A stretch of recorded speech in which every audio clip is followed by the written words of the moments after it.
Hello aspirants, कैसे हैं आप सभी लोग। Once again welcome back on my platform mains वाला। Here this is Suchita Singh. I hope आप सभी बहुत अच्छे होंगे और आपकी प्रिपरेशन भी उतनी ही अच्छी तरह से चल रही होगी। ठीक है, तो देखिए, जैसा कि आप सभी जानते हैं कि अब हमारे प्रीलिम्स एग्जामिनेशन में ज़्यादा दिन नहीं बचे हैं। ठीक है, मतलब आपके पास लगभग अब 30 दिन का समय है, 30 डेज़ का टाइम है, जिसमें आपको रिवीजन भी करना है और एमसीक्यू प्रैक्टिस भी करनी है। एम आई राइट? तो अब आपको कुछ भी नया पढ़ने की ज़रूरत नहीं है। आपने अभी तक जो पढ़ा वो सफिशिएंट है।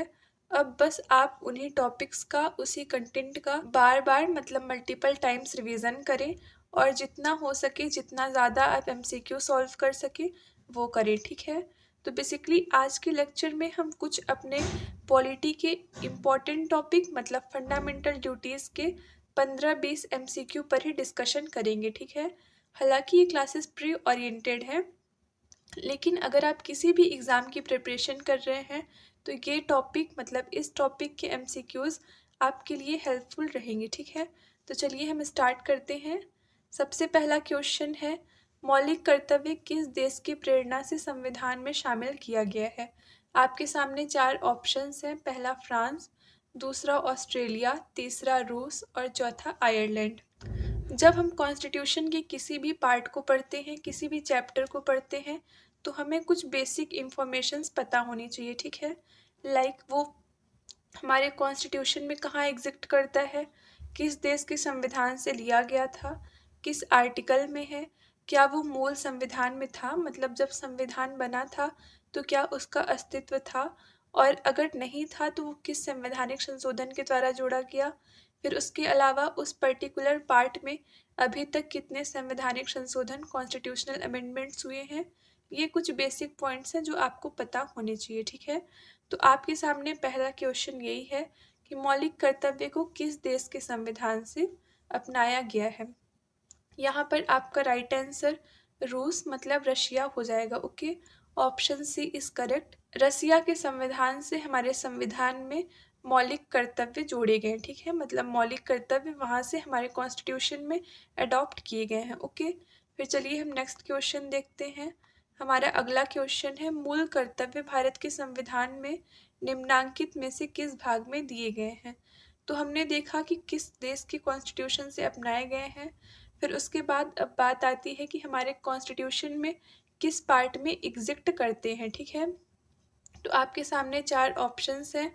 ऑप्शन ए भाग सेकंड, ऑप्शन बी भाग थर्ड, ऑप्शन सी भाग फोर्थ और ऑप्शन डी भाग 4A। ठीक है, तो चलिए हम देखते हैं कि इसका राइट आंसर क्या होगा। ओके, तो पहला ऑप्शन भाग सेकंड है, मतलब जिसमें सिटीजनशिप या नागरिकता दी हुई है। ठीक है, आप सभी जानते हैं कि भारतीय संविधान के भाग 1 में संघ और राज्य क्षेत्र मतलब यूनियन एंड टेरिटरीज का वर्णन है। फिर उसके बाद सिटीजनशिप मतलब नागरिकता का भाग 2 में वर्णन किया गया है। ठीक है, तो इस तरह से ये ऑप्शन गलत है। ठीक है, फिर उसके बाद ऑप्शन सेकंड भाग 3 में आप सभी जानते हैं मौलिक अधिकार मतलब फंडामेंटल राइट है। ठीक है, जो कि हमारे मूल कॉन्स्टिट्यूशन में था, तो ये ऑप्शन भी गलत है। फिर उसके बाद भाग 4 में डीपीएसपी मतलब राज्य के नीति निर्देशक तत्व हैं। और फिर लास्ट है भाग 4 का मतलब पार्ट 4A। ठीक है, तो ये आंसर बिल्कुल करेक्ट है। हमारे कॉन्स्टिट्यूशन में मूल कर्तव्य फंडामेंटल ड्यूटीज़ पार्ट 4A में दिए गए हैं। ठीक है, और यहाँ पर आप सभी को एक ज़रूरी इन्फॉर्मेशन देनी है कि हमारे एप्लीकेशन मेंस वाला पर 2023 प्रीलिम्स को टारगेट करते हुए जो टेस्ट सीरीज़ अपलोड की गई है उस पर अभी ऑफ़र चल रहा है। ठीक है, आप एक बार एप्लीकेशन पर जाकर उसे चेक कर सकते हैं। तो हमारा नेक्स्ट क्वेश्चन है, भारतीय संविधान की किस अनुच्छेद में 42वें संविधान संशोधन विधेयक द्वारा मौलिक कर्तव्यों को शामिल किया गया। आपके पास 4 ऑप्शंस हैं। पहला ऑप्शन आर्टिकल 50, दूसरा ऑप्शन आर्टिकल 51A, तीसरा ऑप्शन आर्टिकल 52 और चौथा ऑप्शन आर्टिकल 53। यहाँ पर आप क्वेश्चन में ही एक फैक्ट को देख सकते हैं कि मौलिक कर्तव्य हमारे मूल संविधान में नहीं था। ठीक है, मतलब जब संविधान बना था तो उस टाइम पर मौलिक कर्तव्य हमारे कॉन्स्टिट्यूशन में एग्जिस्ट नहीं करता था। इसको 42वें संविधान संशोधक विधेयक के द्वारा जोड़ा गया, ठीक है। तो क्वेश्चन में आपसे ये पूछा जा रहा है किस अनुच्छेद मतलब किस आर्टिकल में मौलिक कर्तव्यों को 42वें संविधान संशोधक विधेयक के द्वारा जोड़ा गया। तो आपके सामने जो ऑप्शंस हैं उनमें पहला है आर्टिकल 50। आर्टिकल 50 में हमने पढ़ा था न्यायपालिका का कार्यपालिका से पृथक्करण, याद है 50-50, ठीक है। तो बेसिकली आर्टिकल 50 आपका डीपीएसपी मतलब राज्य के नीति निर्देशक तत्व के अंतर्गत आता है, ठीक है। और उसके अलावा जो आपके दो ऑप्शंस हैं मतलब आर्टिकल 52 और आर्टिकल 53, ये प्रेसिडेंट से रिलेटेड आर्टिकल है, ठीक है। जब आप पार्ट 5 पढ़ेंगे तो सबसे पहला चैप्टर आपको राष्ट्रपति ही देखने को मिलेगा, ओके। फिर अब हमारा एक ऑप्शन बचता है और वो है आर्टिकल 51A, ठीक है। तो हमारे कॉन्स्टिट्यूशन में मौलिक कर्तव्य भाग 4A और आर्टिकल 51A में मेंशन है, ठीक है। समझ आया? चलिए हम नेक्स्ट क्वेश्चन की ओर मूव करते हैं। संविधान में मौलिक कर्तव्यों को कब सम्मिलित किया गया, ओके। अब आपने प्रीवियस क्वेश्चन में पढ़ा कि मौलिक कर्तव्यों को 42वें संविधान संशोधन के द्वारा जोड़ा गया, ठीक है। अब आपको यहाँ पर ईयर बताना है कि किस ईयर में मौलिक कर्तव्यों को जोड़ा गया, ठीक है। तो आप सभी वीडियो को पॉज करें और राइट आंसर कमेंट सेक्शन में बताएं, ठीक है। आपके सामने चार ऑप्शंस हैं 1976, 1979, 1975, 1978, ठीक है। तो आपको ये याद रखना है कि 42nd कॉन्स्टिट्यूशनल अमेंडमेंट 1976 में हुआ था, ठीक है। तो बेसिकली इसका राइट आंसर ऑप्शन ए मतलब 1976 हो जाएगा, ओके। फिर नेक्स्ट है संविधान में मूल कर्तव्यों को जिसकी सिफारिश पर सम्मिलित किया गया है वह है स्वर्ण सिंह समिति, शाह आयोग, प्रशासनिक सुधार आयोग, संथानम समिति। मतलब किस कमेटी की सिफारिश पर हमारे कॉन्स्टिट्यूशन में मौलिक कर्तव्यों को जोड़ा गया है, ठीक है। तो हमने पढ़ा था कि स्वर्ण सिंह समिति का गठन आपातकाल के समय व्यवस्था को प्रशासन को बेहतर ढंग से सुचारू रूप से चलाने के लिए किया गया था, ठीक है। तो 1975-76 के समय स्वर्ण सिंह समिति ने ये सिफारिश की कि हमारे देश में नागरिकों को मौलिक अधिकार के अलावा कुछ मौलिक कर्तव्य भी होने चाहिए, ठीक है। मतलब कुछ हमारे देश के जो नागरिक हैं, जो सिटीजन्स हैं, उनका भी अपने देश के प्रति कुछ कर्तव्य होना चाहिए, ठीक है। तो स्वर्ण सिंह समिति की सिफारिश पर हमारे संविधान में मौलिक कर्तव्यों को जोड़ा गया, ठीक है। तो यहाँ पर राइट आंसर ऑप्शन ए मतलब स्वर्ण सिंह समिति हो जाएगा, ओके। फिर नेक्स्ट है स्वर्ण सिंह समिति ने कितने मौलिक अधिकारों की सिफारिश की थी। तो आप सभी प्लीज क्वेश्चन में करेक्शन कर लें, यहाँ पर स्वर्ण सिंह समिति ने कितने मौलिक कर्तव्य होगा, ठीक है, अधिकार नहीं होगा क्योंकि उन्होंने मौलिक कर्तव्यों की सिफारिश की थी, ठीक है ना। तो यहाँ पर आपके सामने चार ऑप्शंस हैं 11, 8, 19 और 14। तो राइट आंसर ऑप्शन बी मतलब 8 हो जाएगा, ओके। स्वर्ण सिंह समिति ने 8 मौलिक कर्तव्यों की सिफारिश की थी, लेकिन जब हमारे संविधान में मतलब 1976 में मौलिक कर्तव्य जोड़े गए तो उस समय मौलिक कर्तव्यों की संख्या 10 थी, ठीक है। चलिए आगे बढ़ते हैं। नेक्स्ट क्वेश्चन है संविधान में 11वां मौलिक कर्तव्य शामिल करने के लिए 86वां संविधान संशोधन किस वर्ष पारित किया गया। अब आप ये समझें कि हमारे कॉन्स्टिट्यूशन में जब मौलिक कर्तव्यों को शामिल किया गया तो उस समय मौलिक कर्तव्यों की संख्या 10 थी, ठीक है। लेकिन वर्तमान मौलिक कर्तव्यों की संख्या 11 है, ओके। तो बेसिकली आप क्वेश्चन से ही समझ सकते हैं कि 86 कॉन्स्टिट्यूशनल अमेंडमेंट के द्वारा हमारे कॉन्स्टिट्यूशन में हमारे फंडामेंटल ड्यूटीज़ में 11वां मौलिक कर्तव्य जोड़ा गया, ठीक है। तो 86वां संविधान संशोधन कब हुआ। आपके सामने चार ऑप्शंस हैं, option A 2002, option B 2001, option C 2004 और ऑप्शन डी 2003, ठीक है। तो आप वीडियो को पॉज करें और याद करने की कोशिश करें कि हमने अपने लेक्चर में क्या पढ़ा था, ठीक है। तो यहाँ पर इसका राइट आंसर 2002 हो जाएगा। 2002 में 86वें संविधान संशोधन के द्वारा 11वां मौलिक कर्तव्य कॉन्स्टिट्यूशन में इंसर्ट किया गया, ठीक है। चलिए हम आगे देखते हैं। नेक्स्ट है संविधान में उल्लेखित मौलिक कर्तव्य किसके लिए है। मतलब जो मौलिक कर्तव्य हमारे कॉन्स्टिट्यूशन में दिए गए हैं वो हैं किसके लिए, ठीक है। ऑप्शन है केवल केंद्रीय राज्य कर्मचारियों के लिए। ऑप्शन बी है सभी व्यक्तियों के लिए। ऑप्शन सी है सभी गैर नागरिकों के लिए। और ऑप्शन डी है सभी नागरिकों के लिए। ठीक है, तो आप यहाँ पर बहुत ही ईजिली ऑप्शंस को एलिमिनेट करके राइट आंसर फाइंड आउट कर सकते हैं। ठीक है, मतलब देखिए, जैसे आपने मौलिक अधिकार पढ़ा, मौलिक अधिकार में आपने देखा कि कुछ मौलिक अधिकार विदेशियों के लिए भी है। ठीक है, मतलब नागरिकों के लिए तो सारे अवेलेबल हैं, लेकिन कुछ मौलिक अधिकार गैर नागरिकों के लिए भी हैं। ठीक है, लेकिन मौलिक कर्तव्य में ऐसा प्रोविज़न नहीं है। मौलिक कर्तव्य सिर्फ और सिर्फ हमारे देश मतलब इंडिया के सिटीजन्स के लिए हैं। तो यहाँ पर आपका राइट आंसर सभी नागरिकों के लिए हो जाएगा। ठीक है, आप प्लीज़ ऑप्शन बी और ऑप्शन डी में कंफ्यूज ना हो। वहाँ पर व्यक्ति कहा गया है तो व्यक्ति में विदेशी और भारतीय दोनों आएंगे। ठीक है, लेकिन ऑप्शन डी में नागरिक कहा गया है तो नागरिक में सिर्फ और सिर्फ इंडियन सिटीजन्स आएंगे। ठीक है, तो आप क्वेश्चंस के साथ साथ ऑप्शन भी अच्छे से पढ़ें। ठीक है, तो चलिए फिर आगे बढ़ते हैं। हमारा नेक्स्ट क्वेश्चन है, मौलिक कर्तव्यों की अवहेलना करने वाले को, मतलब जो मौलिक कर्तव्य को नहीं मानते हैं उसकी अवहेलना करते हैं, उनके लिए क्या प्रोविज़न है। ठीक है, आपके सामने 4 ऑप्शंस हैं। ऑप्शन ए, कुछ विशेष मामलों में दंड देने की व्यवस्था है। ऑप्शन बी, दंड देने की व्यवस्था नहीं है। ऑप्शन सी, अधिनियम बनाकर दंड देने की व्यवस्था है।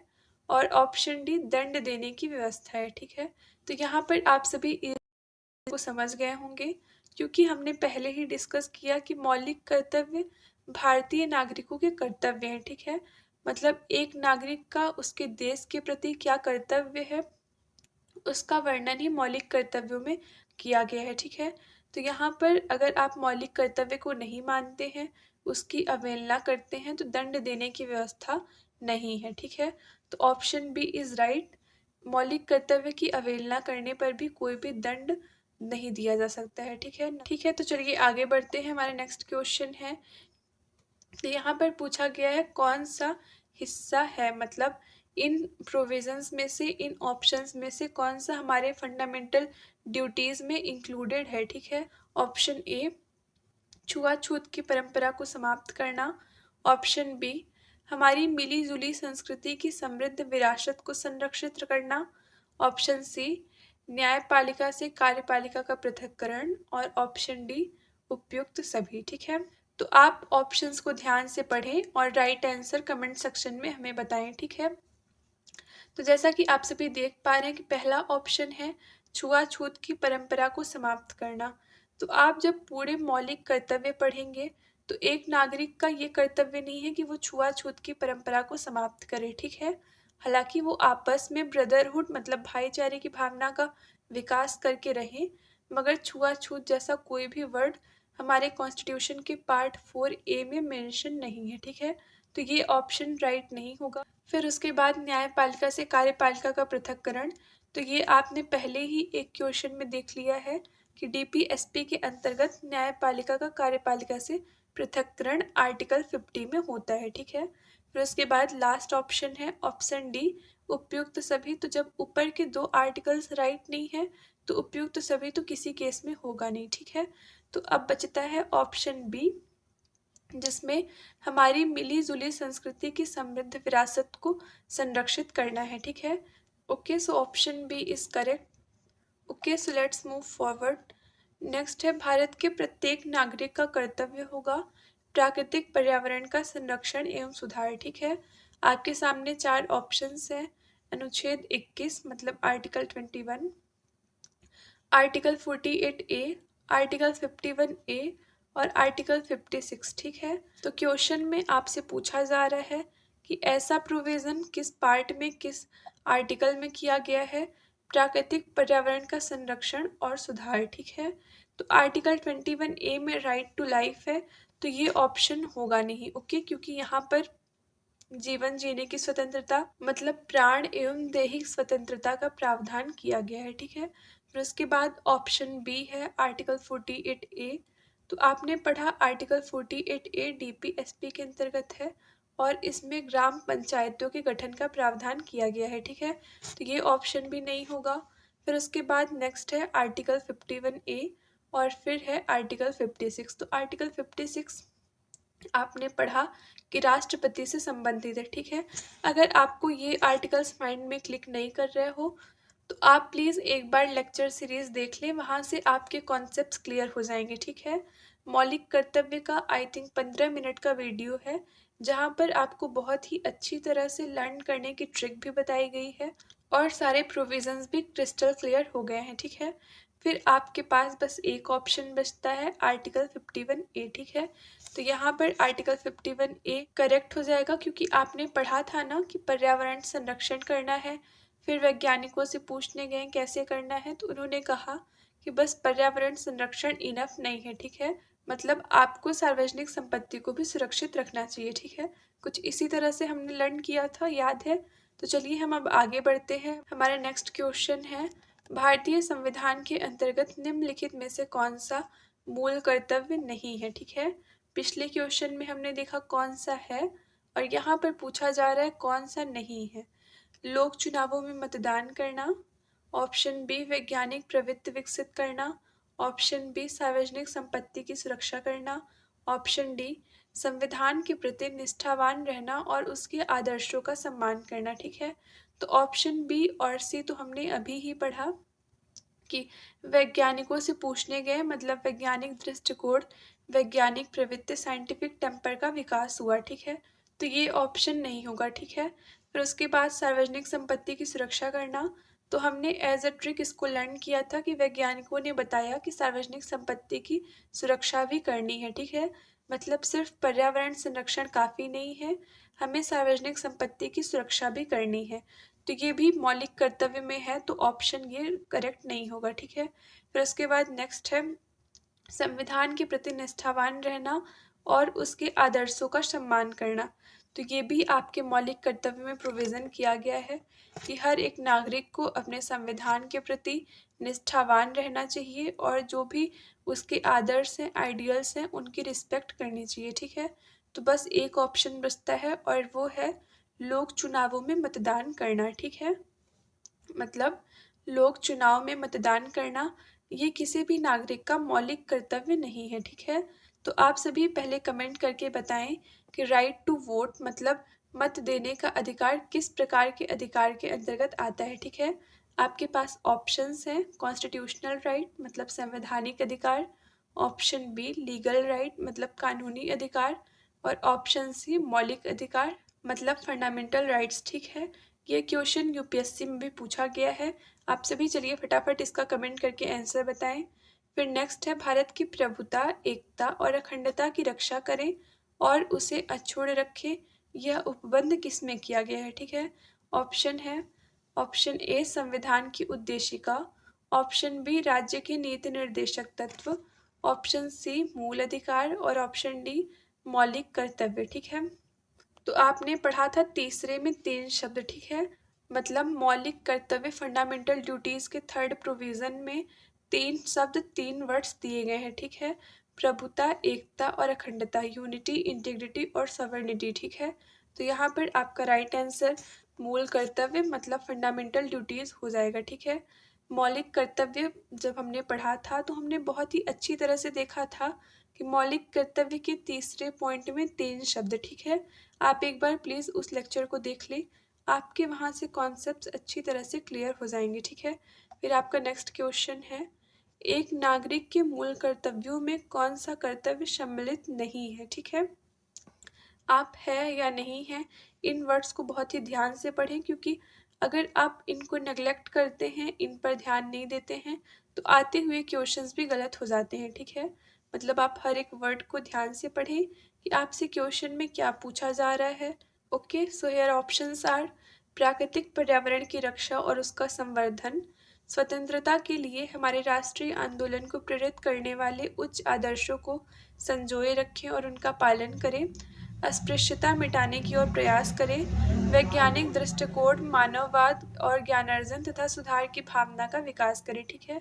तो ये प्रोविजंस हमने पहले ही पढ़ रखे हैं अपने प्रीवियस क्वेश्चंस में। प्राकृतिक पर्यावरण की रक्षा हमने देखा कि हमारे फंडामेंटल ड्यूटीज़ में है। फिर उसके बाद स्वतंत्रता के लिए हमारे राष्ट्रीय आंदोलन को प्रेरित करने वाले उच्च आदर्शों को संजोए रखें, तो हमने देखा कि हमारे कॉन्स्टिट्यूशन की भी रिस्पेक्ट करें और जो स्वतंत्रता आंदोलन मतलब फ्रीडम फाइटर्स हैं उनकी भी रिस्पेक्ट करें, तो ये भी हमारे मौलिक कर्तव्य में सम्मिलित है। ठीक है, फिर उसके बाद वैज्ञानिक दृष्टिकोण मतलब साइंटिफिक टेम्पर, तो ये भी हमने देखा कि है। उसके बाद लास्ट है अस्पृश्यता मिटाने की और प्रयास करें मतलब एंड ऑफ अनटचेबिलिटी। ठीक है, तो ये मौलिक कर्तव्य में शामिल नहीं है। ओके, तो यहाँ पर इसका राइट आंसर ऑप्शन सी अस्पृश्यता मिटाने की और प्रयास करें हो जाएगा। ठीक है, ये प्रोविज़न हमारे मौलिक कर्तव्य में शामिल नहीं किया गया है। ठीक है, फिर उसके बाद नेक्स्ट है निम्नलिखित में से भारतीय संविधान के अंतर्गत मौलिक कर्तव्य में सम्मिलित नहीं है, मतलब वापस हमारे कॉन्स्टिट्यूशन में क्या सम्मिलित नहीं किया गया है। ठीक है, ऑप्शंस हैं देश की रक्षा करना और राष्ट्र की सेवा करना। ऑप्शन बी हमारी सामाजिक संस्कृति की गौरवशाली परंपरा का महत्व समझना और उसका परिरक्षण करना।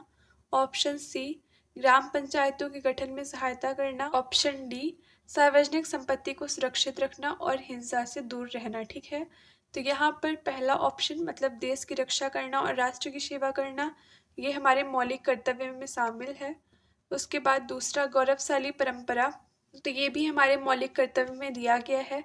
फिर सार्वजनिक संपत्ति को सुरक्षित रखना, तो हमने बताया कि वैज्ञानिकों ने कहा कि सिर्फ पर्यावरण संरक्षण काफ़ी नहीं है। ठीक है, मतलब आपको सार्वजनिक संपत्ति भी सुरक्षित रखनी है, तो ये भी हमारे मौलिक कर्तव्य में शामिल है। ओके, फिर लास्ट है ग्राम पंचायतों के गठन में सहायता करना। तो आप जब डीपीएसपी पढ़ेंगे तो उसमें देखेंगे ग्राम पंचायतों से रिलेटेड प्रोविज़न किया गया है। ठीक है, तो ये प्रोविज़न हमारे कॉन्स्टिट्यूशन में पार्ट 4 में है, न कि पार्ट 4A मतलब मौलिक कर्तव्य में। ओके, तो सम्मिलित नहीं है पूछा है, तो आपका ऑप्शन सी राइट हो जाएगा। ठीक है, ठीक है, चलिए अब हम अपने नेक्स्ट क्वेश्चन की ओर आगे बढ़ते हैं। अगला है निम्नलिखित में से भारत में मौलिक कर्तव्य कौन सा है, मतलब which one is fundamental duty. ठीक है, आपने अभी प्रीवियस क्या पढ़ा, तो नहीं है। ठीक है, अब यहाँ पर क्या पूछा जा रहा है, आपके पास ऑप्शंस हैं, आप देख सकते हैं।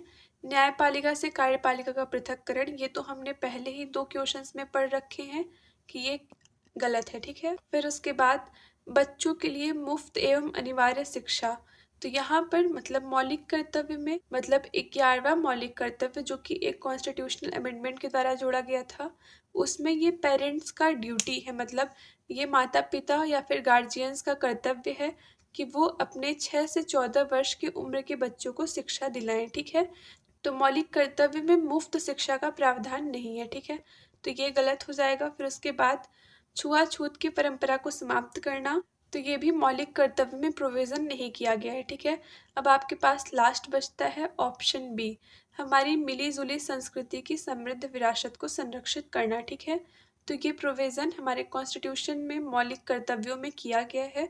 जब आप पूरे 11 मौलिक कर्तव्य ध्यान से पढ़ेंगे तो आपको उसमें बहुत कुछ मिलेगा। ठीक है, मतलब आपकी अपने देश के प्रति क्या ड्यूटीज़ हैं, आपको वो सब पढ़ने को मिलेगा। ओके, तो अगर आपने अभी तक मौलिक कर्तव्य को नहीं पढ़ा है तो आप इसी चैनल पर उस 15 मिनट की वीडियो जिसमें हमने मौलिक कर्तव्य को बहुत ही अच्छे से पढ़ा है उसको एक बार देख सकते हैं। ठीक है, तो इस क्वेश्चन का राइट आंसर ऑप्शन बी हमारी मिली जुली संस्कृति की समृद्ध विरासत को संरक्षित करना हो जाएगा। ओके, चलिए अब हम अपने नेक्स्ट क्वेश्चन की ओर मूव करते हैं। नेक्स्ट है निम्नलिखित में से कौन सा एक गलत कथन है। पहला, मूल कर्तव्य मौलिक अधिकारों का हिस्सा है, मतलब fundamental duties are parts of fundamental rights. फिर दूसरा, मूल कर्तव्य मौलिक अधिकारों का भाग नहीं है, मतलब fundamental duties is not a part of fundamental right. फिर तीसरा है भारतीय संविधान के भाग 4 के में मौलिक कर्तव्य गिनाए गए हैं, मतलब फंडामेंटल ड्यूटीज कॉन्स्टिट्यूशन के पार्ट 4A में दिए गए हैं। ठीक है, फिर उसके बाद नेक्स्ट है अनुच्छेद अनुच्छेद 51A प्रत्येक भारतीय नागरिक के मौलिक कर्तव्य की व्याख्या करता है। ठीक है, मतलब मौलिक कर्तव्य फंडामेंटल ड्यूटीज हमारे कॉन्स्टिट्यूशन के आर्टिकल 51A में मेंशन है। ठीक है, तो आपको यहाँ पर बताना है कौन सा कथन गलत है।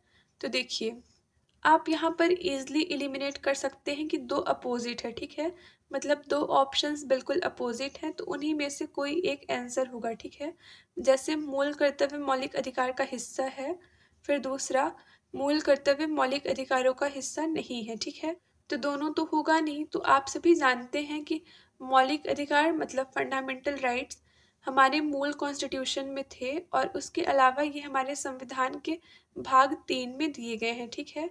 और मौलिक कर्तव्य मतलब फंडामेंटल ड्यूटीज पार्ट 4A में है, ठीक है। तो इस तरह से मौलिक अधिकार मूल कर्तव्य एक दूसरे का हिस्सा नहीं है, ये अलग अलग पार्ट में है, अलग अलग आर्टिकल्स में है। तो हम इनको एक दूसरे का पार्ट हिस्सा नहीं बोल सकते हैं, ठीक है। तो यहाँ पर गलत कथन है, मूल कर्तव्य मौलिक अधिकार का हिस्सा है, ठीक है। तो right answer is A, fundamental duties is not a part of fundamental rights. Okay, so आज का हमारा लेक्चर यहीं पर ख़त्म होता है। मिलते हैं आप सभी से अगले वीडियो में। तब तक आप खुश रहें, मस्त रहें, अच्छे से पढ़ते रहें। और हमने इस लेक्चर में बहुत ही स्मूथली लगभग फंडामेंटल ड्यूटीज़ का 70% पार्ट पढ़ लिया है, ठीक है। मतलब मूल संविधान में थे तो नहीं थे। किस संवैधानिक संशोधन के द्वारा जोड़ा गया? तो 42वें संविधान संशोधन 1976 के द्वारा जोड़ा गया, ठीक है। किस समिति ने सिफारिश की थी? तो स्वर्ण सिंह समिति ने सिफारिश की थी। मूल रूप से मतलब जब जोड़े गए तब कितने थे? तो तब 10 थे, ठीक है। लेकिन वर्तमान कितने हैं? तो वर्तमान में 11 हैं। 11वां कब जोड़ा गया? तो 86वें संविधान संशोधन 2002 के द्वारा जोड़ा गया, ठीक है। उसके अलावा हमने क्विज के फॉर्म में मतलब एमसीक्यू के फॉर्म में कुछ प्रोविजंस भी पढ़ लिए हैं फंडामेंटल ड्यूटीज़ के। और बाकी अगर आप इसको मतलब इन प्रोविजंस को सीक्वेंस से पढ़ना चाहते हैं तो आप एक बार इस टॉपिक के लेक्चर को देख सकते हैं, ठीक है। So that's all for today. मिलते हैं आप सभी से अगले वीडियो में। Thank you, all the very best.